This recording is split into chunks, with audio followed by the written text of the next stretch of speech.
Présenté. Merci, Monsieur le Président. Toujours sur le même principe de non-régression applicable à aux réformes des retraites, cet amendement, je vais prendre un exemple concernant, pour illustrer cet amendement, les aides-soignants. L'extension du dispositif compte professionnel de prévention aux fonctionnaires présenté comme une avancée implique la suppression des catégories actives permettant aux 500 000 aides-soignants de partir à la retraite à 57 ans. Ceux qui sortiront du C2P ne pourront plus partir 5 ans plus tôt à la retraite, mais à l'âge d'équilibre minoré de 2 ans. 63 ans si l'âge d'équilibre est à 65 ans. Pourtant, les conditions sont difficiles. Les postures, les rythmes de travail sont marqués par une forte pénibilité. Les accidents de travail et les maladies professionnelles sont 3 fois supérieurs. Comme les aides à domicile, ils sont confrontés à la manutention de charges lourdes et des postures pénibles. Et éventuellement au risque d'accident des trajets. Myriam El Khomri, dans son rapport, préconisait et demandait que la future loi retraite devait pouvoir offrir l'opportunité d'approfondir les réflexions en la matière, et ce n'est pas le cas. Plus de 10% des aides-soignants partent en retraite pour invalidité avant l'âge légal de 57 ans.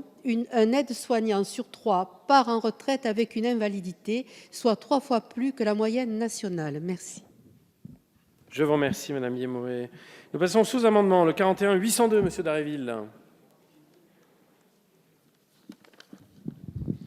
Oui, merci, Monsieur le Président.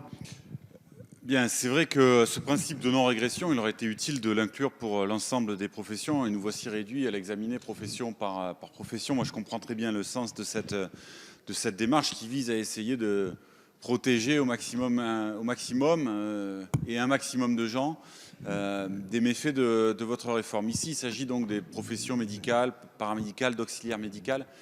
Voilà, tous ceux et celles qui sont dans ce métier du soin, qui est un métier évidemment, nous le savons, essentiel dans notre société, et dont nous savons aussi, une récente étude l'a montré, qu'il est le lieu d'une souffrance au travail considérable, beaucoup plus élevée que dans un certain nombre d'autres professions, avec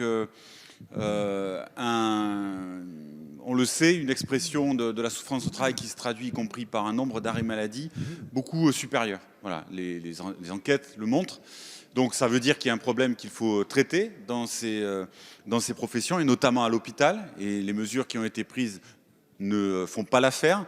Les personnels des hôpitaux continuent d'être mobilisés, mais ça veut dire aussi qu'il faut mieux prendre en compte à toutes les étapes eh bien, la situation de ces personnels, et puis avoir les mesures de réparation qui s'imposent.